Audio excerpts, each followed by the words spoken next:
Real G's move in silence. Literally. Everything bothers him. He's unbothered. He calls it unbothered, but that's what's cute because everything bothers him. He's bothered. I'm a botherina. What's up, everybody? Thai Rivera here, the absolute best LGBTQ comedian in the world, back with yet another episode of Unbothered by Thai Rivera. That's right, it's Unbothered by Thai Rivera. I haven't been putting out content lately because, god damn it, it's been stressful. I'm just gonna be honest with you guys. I was homeless for a week, or I think it was like a week and a half, and I mean that literally. So I didn't really know where I was gonna go. I really didn't know what I was gonna do. The way that it played out was I did the 18th and the 19th with Eric Griffin, which we'll talk about Eric Griffin another time. Love him, he's great, but super obnoxious. Anyway, sorry I look like shit. I literally did not have a place to live. The way it worked out was I did shows with Eric Griffin the 18th and the 19th of November. On the 21st, which was the Monday before Thanksgiving, I was supposed to be moving into an apartment here in Austin. For anybody that doesn't know, well, nobody knows because I really didn't tell anybody except for like 3 people in Las Vegas. One of them apparently told somebody. Kind of annoying because when I say I don't want you to tell anybody, I mean don't tell anybody. I don't mean use your discretion and decide who you're going to trust on my behalf. Don't do that. I hate it when people do that. Anyway, I was supposed to go sign my lease on the 21st.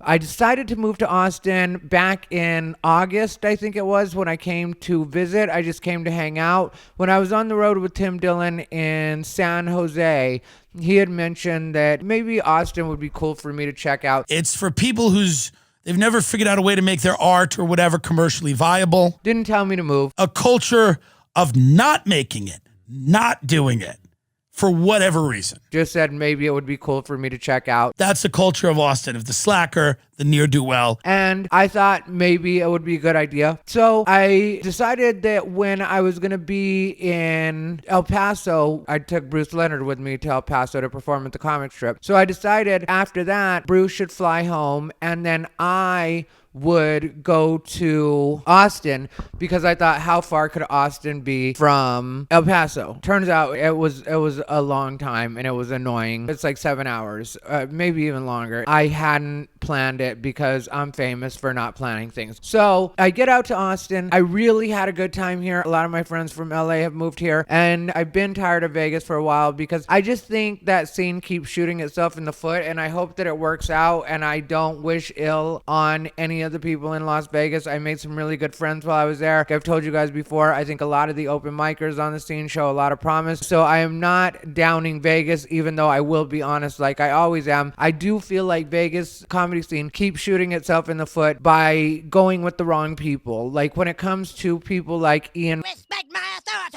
Rainier, when it comes to people like Lex Las Vegas, when it comes to people like Trouble. And I do an episode, like I'll end up editing it soon, where I talk about Lex Las Vegas. And just to break it down in a nutshell, I pinpointed it one day when I saw him at Wise Guys not too long ago. And he was like, people say I'm like cocaine. And he was like, I give you good feelings. I'm all about good vibes. Well, I think you are like cocaine, because cocaine is not doing anything for those people. And then eventually people come down from the cocaine and realize that they've kind of been had. And that's kind of the way I feel about Lex Las Vegas, because he continuously works with Trouble. And we've already discussed Trouble always finds a way of trying to short people on money. And when you align yourself with people like that, I don't think you're good for the scene. I don't think you're good for comedy at all when you're willing to sell out other comics because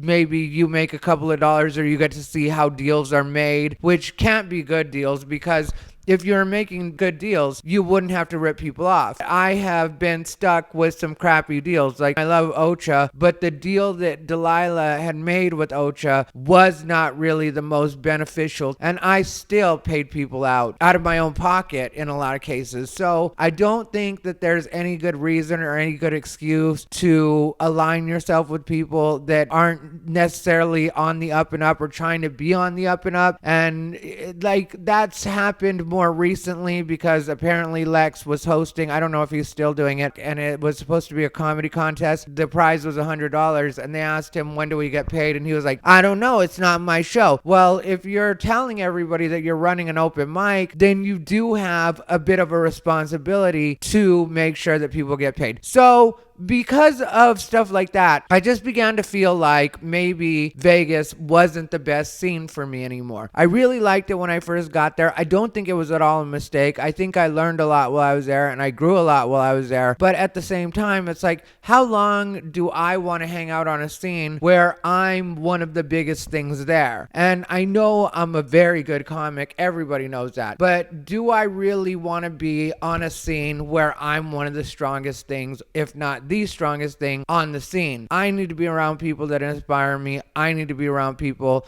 that help me continue to grow. I need to be around people that push me, or I push myself from watching them. I need to be inspired. And so when I came here to Austin and I saw the vibe and I saw the way that things were working, I was like, okay, me and Bijou were staying at the Motel 6, because originally I was staying at Tim Dillon's guest house, and then there was a problem with the well, so they had to dig the well down, and Tim hadn't been there for several months to his place. I was just staying in his guest house, so I ended up just going to a Motel 6, which, if you don't know, me and Bijou stay at Motel 6 a lot of times because Motel 6 gives you zero problems about your dog. You can bring up to 2 dogs with you, no headaches, no extra charges, and so me and Bijou were at the Motel 6, and when we were walking around one night, I was like, okay, maybe we should move here, Bij. And Bij was like, yeah, I feel like we should move here. So I was like, all right, Bij, let's look around. So we were walking around the block, and I saw an apartment, and I was like, okay, this is where we're gonna get an apartment. So I went the next day to look at the apartments. They didn't have any, but I've been told Austin has problems with vacancies. A lot of places are just completely filled up here. And so I was like, all right, not a problem. We'll get some pictures, that kind of stuff. So I went ahead and filled out my application like a week later. The deposit was going to be $700. I went ahead and Zelled them the $700. Then I was supposed to move in late October, I think it was. And then they told me that that wasn't going to work after all because the person that was supposed to move out of that apartment decided to stay in the apartment. I'm like, just keep me posted. And so they let me know that November 21st would be the day that I would actually be moving in. So everything's good for me on November 21st. I'm supposed to come in. Technically, they wanted me there earlier, but I was like, yeah, I've got stuff to wrap up because I knew I had the shows with Eric, and I didn't want to not do the shows with Eric. And it was a good thing that I stuck around because that's also when I did the last minute headline at Wise Guys. And so it really did work out well. So what happened was, on the 19th, after I'm done with my show with Eric, I pack up as much stuff as I can in my car and really, really load it up, like Beverly Hillbillies style. I couldn't see out the back, which I know is illegal, but you know, it is what it is. So what I did was I stopped because, like I said, I had to be there on the 21st. And I figured I'd go say hi to my parents, spend a night there. And so on the 20th, I went ahead and slept at my parents' place. When I woke up, I started the drive to Austin. It's a good 14 and a half hours from Phoenix to Austin. And I drove it in a straight shot because I was really excited to be here. I end up getting here to Austin. I get to the apartment place. We went to check it out. I was walking around the apartment just looking around, like making sure hot water worked, you know, that kind of stuff. And then I get to this, what I thought was a pantry next to the kitchen, turned out to be where the water heater was. I open that up. A bunch of roaches fall out, some dead, some alive. I'm not a squeamish person, but it was roaches. And what you have to know about my place in Las Vegas, the reason that I wanted to leave my place in Las Vegas was because I had a rat problem there, which I didn't tell you guys back when that was going on, I don't think, just because it's embarrassing. And it wasn't anything to do with me. I'm not a dirty person at all. And so having rats is embarrassing. I didn't grow up that way. I didn't want rats. It's disgusting. When they get caught in the traps and die, they stink.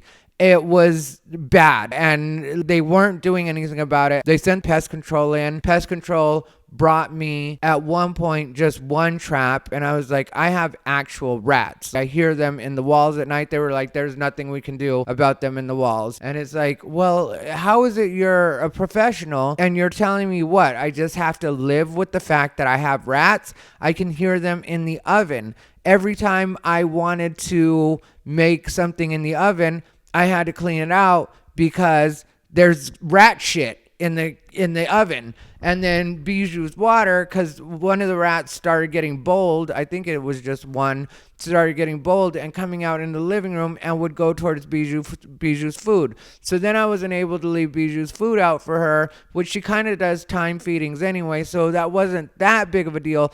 But the reason it is a big deal is because sometimes I'll leave her food out just in case she's feeling a little peckish later in the day. And so I was no longer allowed to do that because her food would likely have rat shit in it, or her water would have rat shit in it. So I had to keep changing her water out. Then one day I went to get Bijou some of her food out of a dog food bag. The rats had eaten through the bag and apparently gone through the bag. So again, I know there's rat shit in there. So I had to throw that brand new thing of food away because I'm not going to give Bijou food that could possibly make her sick. I looked it up online because I was like, this really stinks when the rats die. And I would throw them away as soon as I possibly could, but it really stunk. And I hate handling dead rats. Let me just say that. Even grabbing, because I would grab one plastic bag as kind of a glove for my hand, and then I'd have another plastic bag or a trash bag, and I would like pinch the trap, drop the rat into the bag, and then throw that away. And I do it as soon as I noticed a rat had died, but it just would stink. John Carden was at my place for Skankfest. Rat ended up dying on the Friday morning, and from the first day he got there till the last day when he left, it stunk like dead rat in my place. And that's embarrassing. I'm trying to have company and John doesn't feel comfortable, which he was completely cool about it and didn't make a big deal of it. But I know he couldn't have felt comfortable. Who feels comfortable in a place that has rats? And this is something that I've been dealing with for probably 5 months. And I'd been trying to be patient because, like I said, at first, pest control just put the one rat trap in. And then I really had to harass them to go ahead and put another rat trap in. Then I asked the pest control guy, is this just a problem in the building? He said that he wasn't allowed to tell me, which tells me that yes, it was a problem in the building, and I had addressed it with the management, and I just got tired of that. I got tired of that. Then there was the 9 days where my AC didn't work in my apartment, which it was the dead of summer, and it was way over what it should have been for the AC not to be working and for them not to treat that with priority. So I just got tired of living there, and I don't mind living in the ghetto, but there was a point where my window got busted out by no fault of my own. Just my window got busted out in my car, random thing, because the gates didn't lock. And that's one of the things that they used to sell me on when they were showing me the apartment. They were like, there's gates all around, there's locks on the gate. Well, directly in front of my building, there's a gate, and that gate's lock never worked until maybe the last 2 weeks that I was there. I think it worked, or possibly the last month that I was there. But altogether, just unsanitary, unsafe conditions for me to live in, especially when it comes to rats. And so yeah, I was wanting to get out of my apartment because of that too, because originally my plan in my head was just to stay out my lease if they could just get rid of these rats. But when they don't even seem, because they wouldn't answer my phone calls at different points. They wouldn't respond to the online request for maintenance to do something about the rats. There was a point where I had a hole in the wall where the rats were coming in. It was literally a rat hole. It took them forever to cover up that hole. Pest control told me that they might be coming in through the holes under the sink, because there's a hole where the pipe, comes through under the kitchen sink.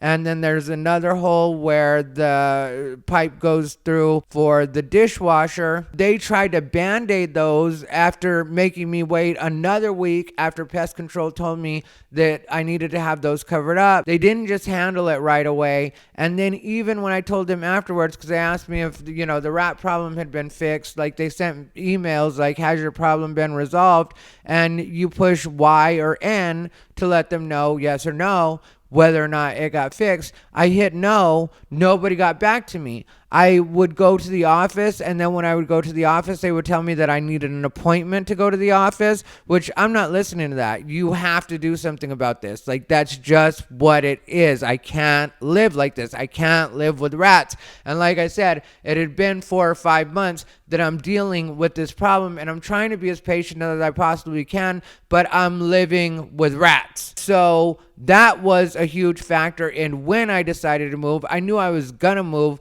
but me expediting the process really did come down to the fact that I was living in unsanitary conditions. So when I had a chance to just get out, I was ready to get out. So I get to this apartment, there's roaches, like I said, and the managers were walking with me, doing the walkthrough with me. And at first they tried to play it off and be like, well, we didn't know that was a problem. We didn't know that was a thing.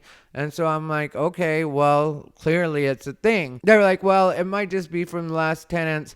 We can go ahead and fog it. And at that point, there was just the roaches that I saw in that particular closet where the water heater was supposed to be. So then I'm like, okay, cool. One of the things that bothered me was the main manager lady told me when I told her about the roaches and she saw what I was talking about, she was like, well, really think about it, because once you sign a lease, you're going to be here for 12 months. And I felt like, are you trying to tell me that I'm just going to have to live with roaches for 12 months? I just came from living with rats. I don't want to live with roaches. It's not like I wanted to trade off. How about I live with no inordinate amount of bugs? I grew up in Arizona. That's no secret. I lived in Vegas. I'm used to the desert all the way around. And so I know, like, every once in a while you'll see a scorpion, or every once in a while you'll see some water bugs, or once in a while you will see a roach and you'll have to call the pest control. And it's not something that I'm at all unreasonable about, but at the same time, you have to recognize that this is an actual problem. So they say they're going to fog it. Let's just go down to the office. I have all my stuff in my car, and I'm thinking, maybe I should just take this apartment and just take them at their word that this isn't going to be a persistent problem. So we go to the office. We're signing on my paperwork, my leases. They're telling me how everything works and stuff like that. And then it's time for me to go back to the apartment to go ahead and start moving my stuff in. They had fogged it while we were doing the paperwork. I go back to the apartment, and now there's roaches coming out of the bathroom. There's roaches coming, like, they're all coming out to die. And then some of them are just walking, living, like just walking. And it was just like, this is terrible. It was Joe's apartment. And so I called them because, that time I walked in by myself, and I called them and I was like, hey, you have to come check this out. And so they came to check it out, and even they just had to accept that it was what it was. And so I don't mention their name, and I'm not trying to disparage them, and I'm not trying to do any kind of Yelp stuff. And that's just because I could tell the woman that I was dealing with, not the main manager lady, but the second in charge, she was really trying her best to make sure that I was taken care of. I heard her on the phone in the other room, because at first they tried to because I had just given them a check for $1,900, I think, or no, $1,200, I think it was. And then I had also given them, it was a cashier's check, and then they had the $700. So they had $1,900 of my money. And I was just like, yeah, can I just get my money back now? I want to get my deposit, and I also want to get the check that I just gave you back. And at first, the main manager lady tried to be like, well, I don't know if we're going to be able to do that and I was like, yeah, I really need you to just look into that. All three of us see what's going on here. So can you please handle that? I just drove 14 and a half hours straight to be here. Since I was amped and excited, I drove the whole 14 and a half hours, just one shot. The only thing I did was stop for gas, go pee. I think I bought a couple corn dogs on the way. Bijou wasn't with me because I knew that I had a flight coming back. That's the worst part about it, is that I knew I had a flight coming back because I was supposed to come back for Thanksgiving to hang out with my family. So my flight was supposed to be to Phoenix. I was supposed to have until December 1st. I was going to move out December 1st, between the 1st and the 3rd. And then I ended up getting booked for the Atlanta gig that I'm doing tomorrow, which will be today by the time you guys watch this.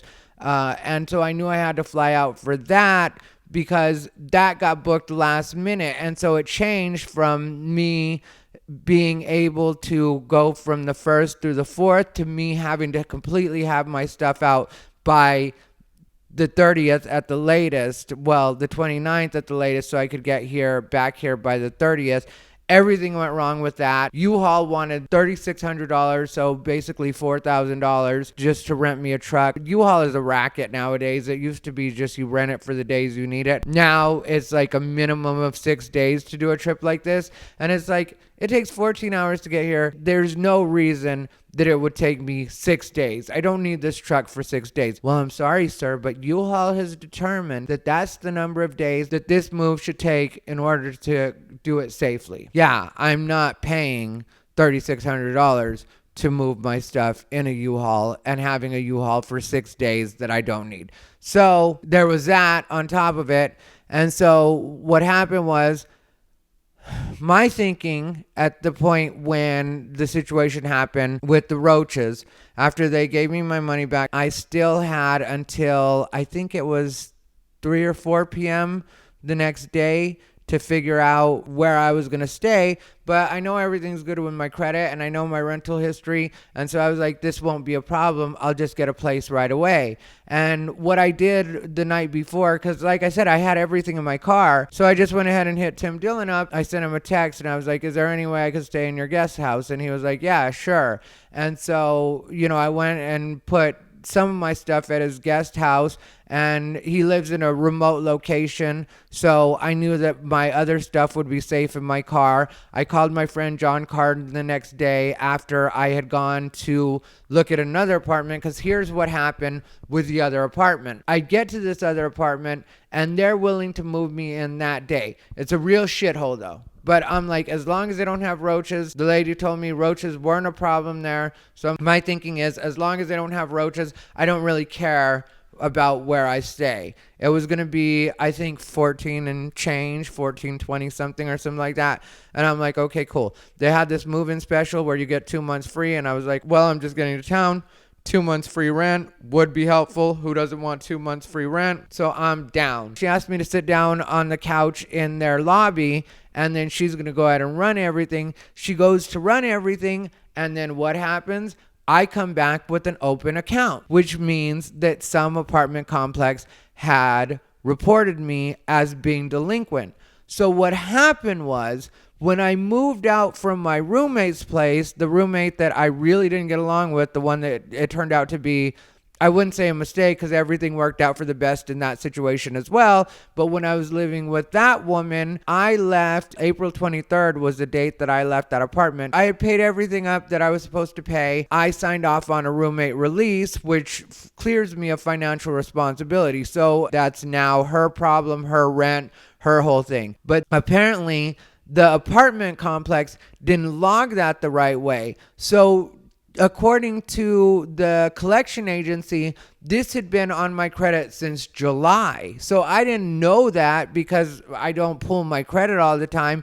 So that was the situation. I'll be more careful moving forward, but that was the situation. So she was like, if there's an open account, then there's nothing we can do about that. But I didn't know what it was at that time, and I knew there should be nothing, and that's what I told her. I was like, yeah, there should be nothing on my credit. And so at first she was trying to be difficult and just be like, well, there's nothing we can do and we can't tell you anything. And then another guy that worked there was like, tell him to come into my office. So I went ahead and went into his office, and then he was like, we really don't know what's going on. So what we can do is we can give you the number to the reporting agency that we go through, and then they can tell you who you would need to call. I called that number, and then they told me the name of the collection agency that was handling it. And so I called the collection agency.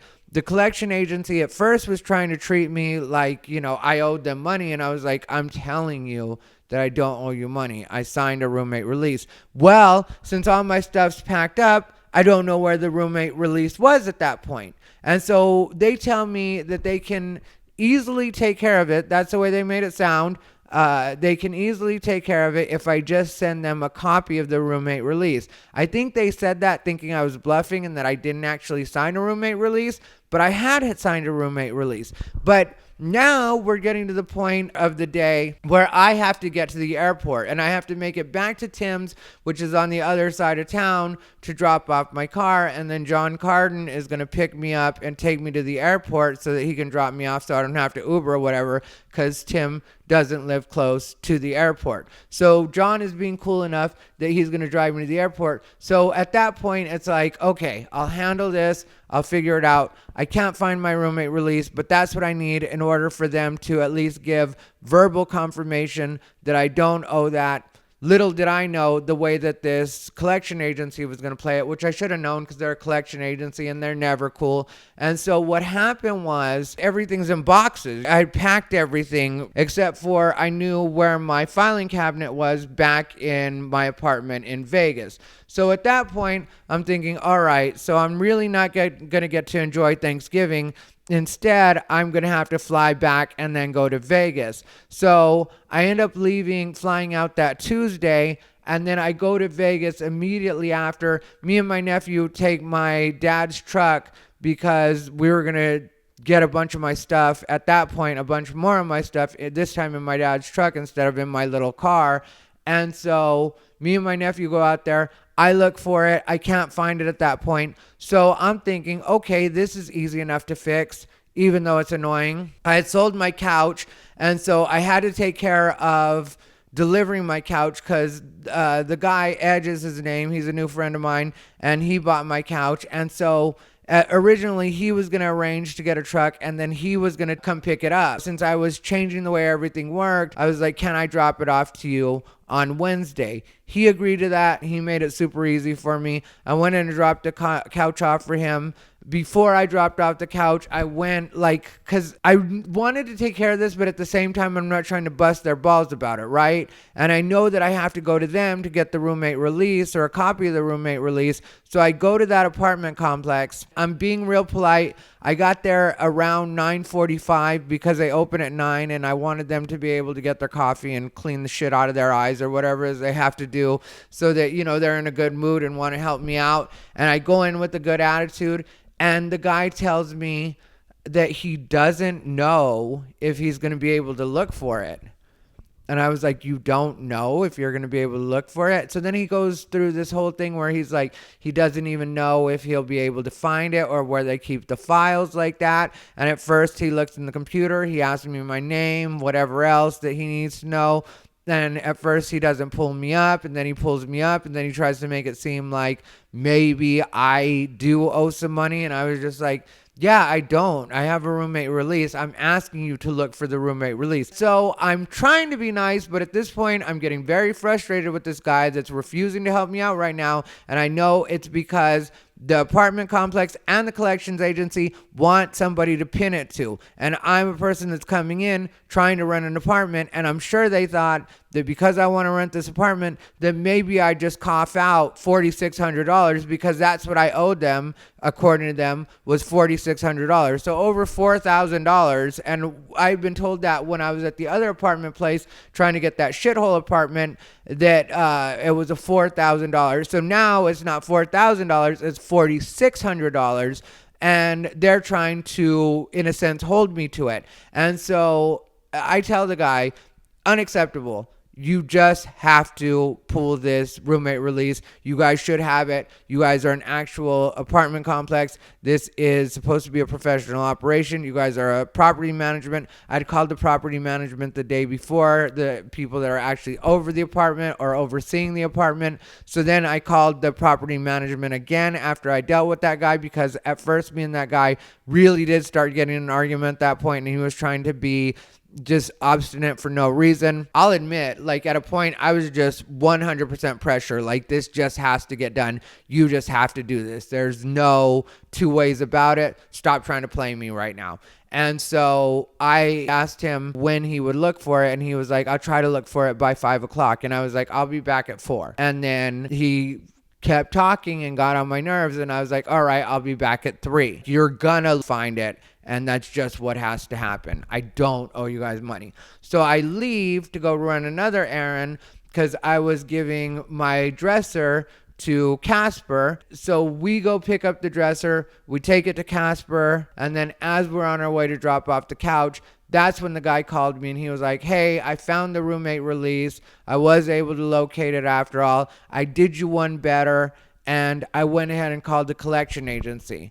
So this is great, but it's the Wednesday before Thanksgiving. So we're getting ready to go into a long weekend. And so I go in, I get the roommate release from him, and then I go ahead and call the collection agency. The collection agency is still giving me a hard time, even though they've been called by him. And he said that he had to leave a message. And so I'm talking to this woman that's like working the collection side as far as I go, the renter. And then at the same time, there's somebody else dealing with him, but he had to leave a message, so they're not dealing with him yet. And I was like, yeah, I just need you guys to do what it is you need to do to clear me of this and to take it off my credit, or at least give verbal confirmation so that I'll have a place to live. I don't have a place to live. I don't have a place to put my stuff right now. So I've got my car loaded up here in Austin, and then I've got a truckload of stuff, or we're going to be taking a truckload of stuff back to Phoenix. So we go ahead and take the truckload of stuff back to Phoenix. I'm so tired. I end up sleeping at a truck stop. My nephew is in the truck. I'm in the other car, because I had another car in Phoenix. There's just a spare car that we had that I had to use when my car was getting the computer fixed in it. I'm very fortunate that my family had another car. It's just a little beater, but it's an A to B. So I had to take that car. So my nephew drove separately in my dad's truck. And then I was like, I'm going to go to sleep. I had only slept an hour the night before because I was so stressed out. So I was super tired. I ended up sleeping at a truck stop for like 4 or 5 hours. And I'm just like, I don't know where I'm going to put my stuff. So my plan was just to put my stuff in my parents' garage. We weren't able to get everything. Well, we got like 90%. So then my dad was like, all right, well then we'll go back and get your stuff. So we do Thanksgiving Thursday. And then Friday, me and my dad drive back to Vegas, go pick up the rest of my stuff. It took 5 or 6 hours for us to load up and pack the rest of my stuff. We go ahead and get the rest of my stuff. We go to Phoenix and we sleep, hang out for Saturday, and then we end up leaving Sunday. Then we get here Monday, and I thought that I'd just go get that shitty apartment after I explained to them what had gone on. At that point, I had gotten the roommate release. During all of this, the assistant manager of that apartment place, who I was dealing with, the guy I was talking about, he had sent them the information they needed, and they were still trying to give me a hard time about it. And I was like, what do you guys not get about this? I'm not trying to pull anything right now. I really don't owe you guys any money. You guys have been told that by the assistant manager of the actual apartment complex. He's saying that that is not a claim that they're making against me at all anymore. And so please just do what I need you to do so that I can actually get a place. So they tell me that if they don't handle it that day, they'll handle it on Monday. So then Monday I call them, and then they say that, you know, that I should have never been on that account, which I'm like, yeah, I know. And so they admit that it's a mistake. They say they could possibly expedite it, but I'm like, possibly? What are you talking about possibly? It was a mistake. Just clear it up. But I'm still trying to be at least somewhat patient, even though I know they knew that I was done being patient. But I was trying my best to still be cordial, still be polite, still be professional, because I needed this done. And so what ends up happening is I go back to the apartment place. This is Monday, and I explain to the woman what's going on. She says, okay, well, we need to talk to the actual apartment complex. So I'm like, even better. So I'll just call the assistant manager back. I call the assistant manager. He says he'll go ahead and do it. He says he'll send in an email. And I'm like, can we get me moved in here by the end of the day? The woman tells me that we should be able to do it, but she doesn't make any promises, which I get that. Everybody says that, and I get why they say that, so you can't get pissed off at them. And so I'm being understanding about that. So she says, I'll give you a call later today. You can go ahead and leave. And I was like, in my head, like, I really wish she would just do this right now. And instead, she sends me off on my way. Of course, I'm not going to argue. So I'm like, okay, cool. So me and my dad, because my dad is in, what's it called at this point? And the truck is fully loaded. The truck is completely loaded at that point. It's tied down really well, but it's completely loaded. Because what we did when we were back in Phoenix was I decided what needed to come right then. I decided to just go all boxes. So there's no reason for me to bring furniture because I don't have a place to put it. And so when we deal with that woman and she says that, I'm like, okay, cool. So I tell my dad, I'm just going to rent a storage room. Let's go to storage room. I get a storage room. It cost me like $60. It was supposed to be $1 for the first month, but there's an administrative fee. And then I bought a lock and then whatever else. So it turned out to be $61. Whatever. I now have a place to put my boxes. So me and my dad go unload the truck. The woman does not call me. So then I call on Tuesday to see what's going on. I get told that the woman that I was supposed to deal with, her name was Janet, was not in. And I was like, okay, well, she was supposed to call me back on my application. They're like, oh, you're calling to check on the status of an application? I say yes. They ask me to hold. Then they come back and tell me that I specifically have to deal with that woman, which I had told this woman what a hurry I was in and the situation I was in. So now I'm like, I don't know what I'm going to do. I'm just homeless. I don't have a place. And I and my dad at that point were staying in Tim's guest house. Tim's out of town. I don't know where he is. I didn't ask. I'm not nosy like that. And so now I'm just at her mercy. And I was like, okay, well, then I'm going to look at other apartments. So I asked my friend John Carden where I should look for apartments, and he was like, try Craigslist. Sometimes Craigslist is good.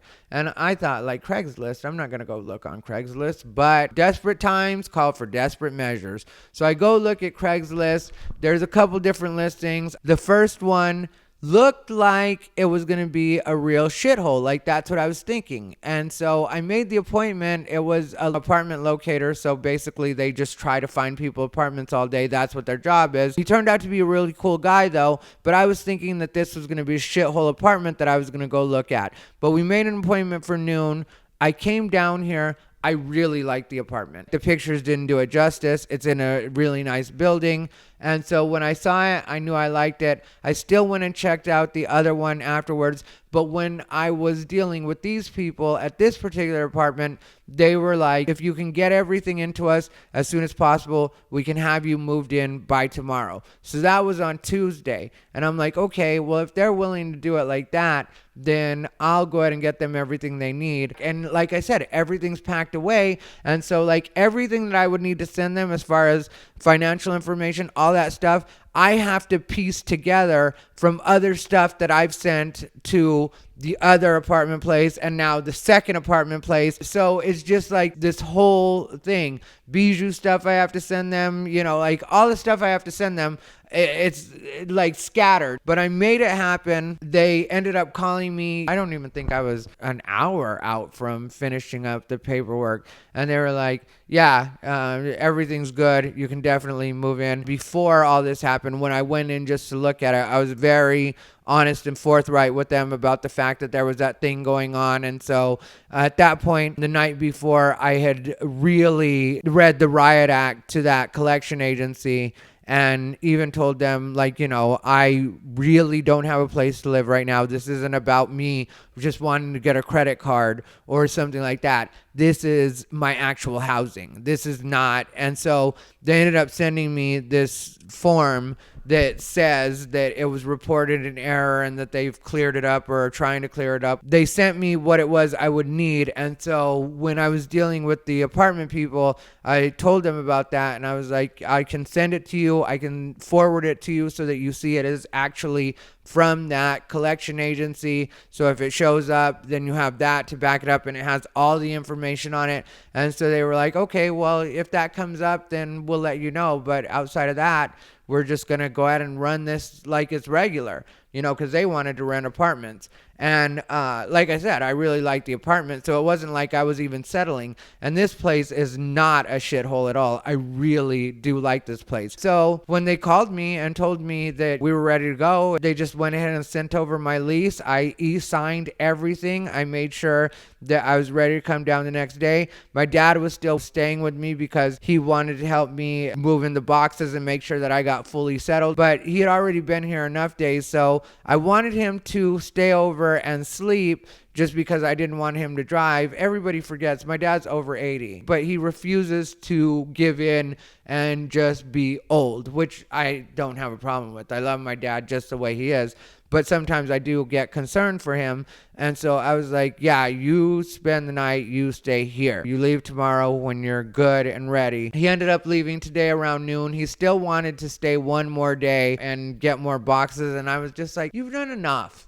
Just go home now. It's time for you to go home. And I wish I could have gone with him, but tomorrow I have to fly out to Atlanta. And that's a part of why this was also important, like me getting a place, because I was like, this is just really stressful. And I don't want to come back to it from Atlanta and not have a place to stay. So once my dad left, I went ahead and just have been moving boxes in my car, doing the best that I can to do things the way that I have to do them. I was going to rent like $19 U-Haul, but I didn't feel like it after all. I was driving my dad's truck a lot of the week, and I get stressed when I'm driving his truck because it's so big and I'm not used to driving that and the dimensions of it and the different, stopping, the way that it works when you're stopping. And then there's a lot of traffic here in Austin. And it's not terrible, but there is a lot of traffic here in Austin.